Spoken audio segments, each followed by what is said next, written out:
सभी को नमस्कार। आप सभी लोग का यमएस इंग्लिश क्लासेस में स्वागत है। आज पहला क्लास है और हम सबसे पहले इंट्रोडक्शन करेंगे छोटे छोटे टर्मों का। ठीक है, देखिए पहला शब्द है लैंग्वेज।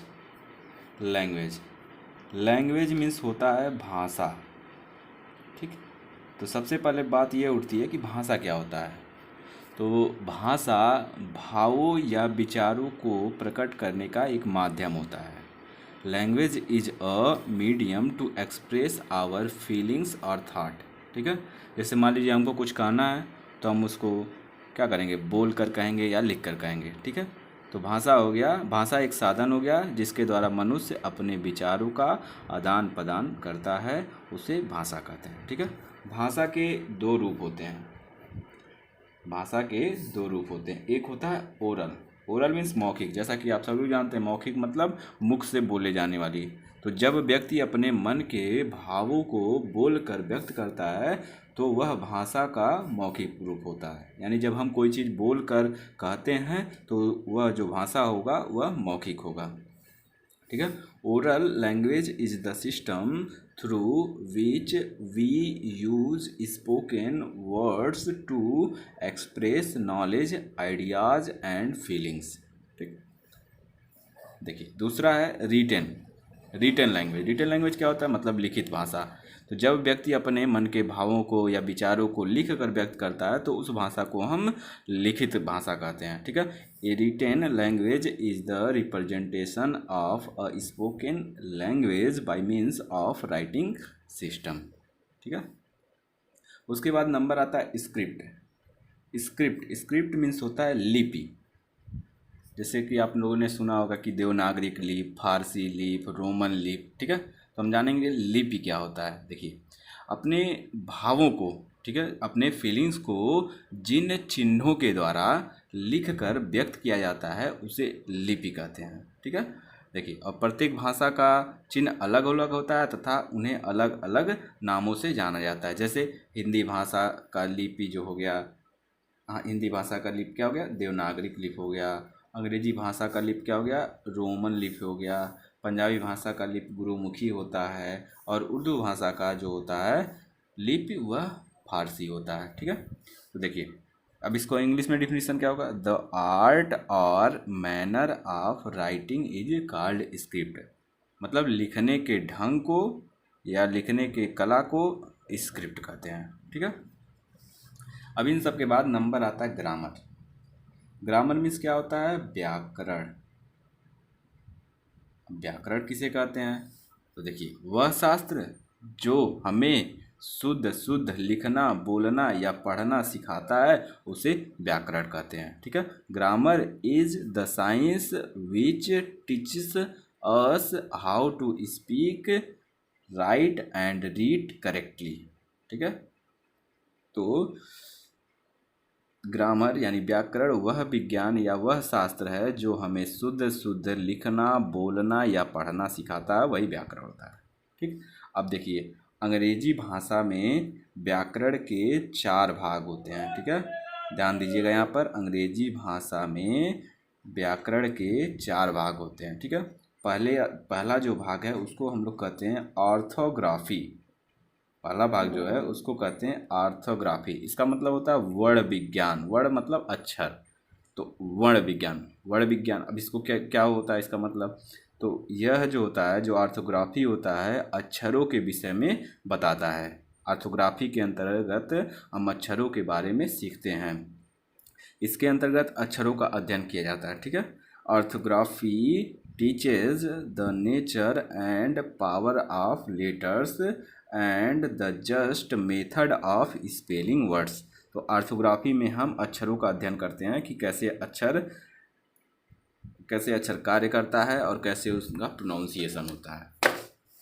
ठीक, अब व्याकरण का जो दूसरा भाग है उसको हम लोग कहते हैं एटिमोलॉजी। एटिमोलॉजी एटिमोलॉजी मीन्स क्या होता है, शब्द विज्ञान। ठीक है, शब्द विज्ञान। अब शब्द विज्ञान क्या होता है, तो वह विज्ञान मतलब वह विज्ञान जो शब्दों के व्युत्पत्ति एवं अर्थ के अध्ययन का अध्ययन करे उसे एटिमोलॉजी कहते हैं। ठीक है, इसमें शब्दों पर विचार किया जाता है, शब्दों के विभिन्न वेद रूप परिवर्तन तथा शब्द निर्माण का अध्ययन इसमें किया जाता है। ठीक है, देखिए etymology is the study of origin of words and it's historical development and there meanings.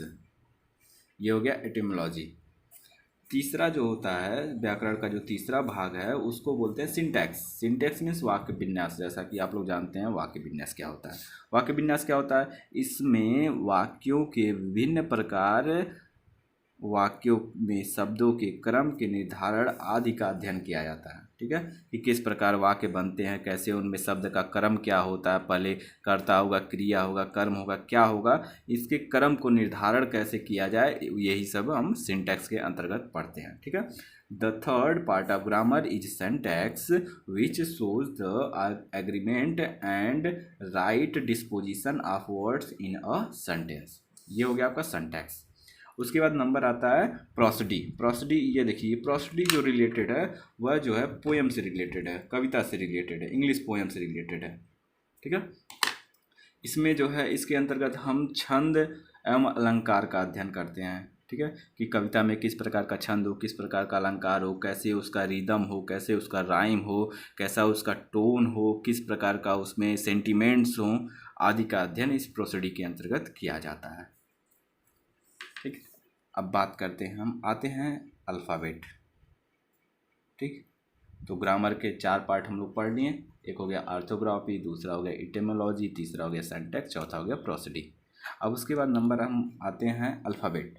Alphabet आप लोग बहुत जानते होंगे कि अल्फ़ाबेट क्या होता है। अल्फ़ाबेट में होता है वर्णमाला। वर्णमाला क्या होता है, वर्डों या अक्षरों के व्यवस्थित समूह को वर्णमाला कहते हैं। ठीक है, यानी ए से जेड तक जितने भी अक्षर हैं इनका जो ग्रुप है वही वर्णमाला होता है। ठीक है, a group of letters arranged in a fixed order, a group of letters arrange in a fixed order is called an alphabet. ठीक है, हिंदी भाषा में वर्णमाला में 52 वर्ण हैं और अंग्रेजी भाषा में कुल कितने हैं, 26 अक्षर हैं। ठीक है, अब देखिए उसके बाद नंबर आता है लेटर्स का। लेटर मीन्स क्या होता है, अक्षर या वर्ण। अब देखिए मुख से निकलने वाली वह छोटी सी छोटी ध्वनि जिसको पुनः खंडित ना किया जा सके उसे वर्ण या अक्षर कहते हैं। ठीक है, अक्षर क्या हो गया, मुख से निकलने वाली वह छोटी सी छोटी ध्वनि जिसको पुनः खंडित ना किया जा सके उसको क्या कहते हैं, अक्षर कहते हैं। A letter is the smallest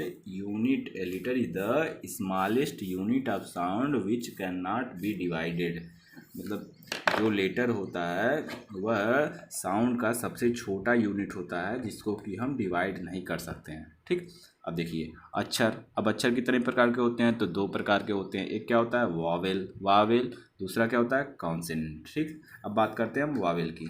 Wavell means क्या होता है, स्वर होता है। स्वर किसे कहते हैं, वह अक्षर जिसका उच्चारण किसी दूसरे अक्षर के बिना हो उसे स्वर कहते हैं। ठीक, या हम कह सकते हैं दूसरे शब्दों में वह अक्षर जिसका उच्चारण स्वतः यानी अपने आप हो उसको हम स्वर कहते हैं। जैसे ए ई आई ओ यू, अंग्रेजी में 5 स्वर होते हैं। देखिए अंग्रेजी वर्णमाला में कुल 5 स्वर होते हैं, ए ई आई ओ यू।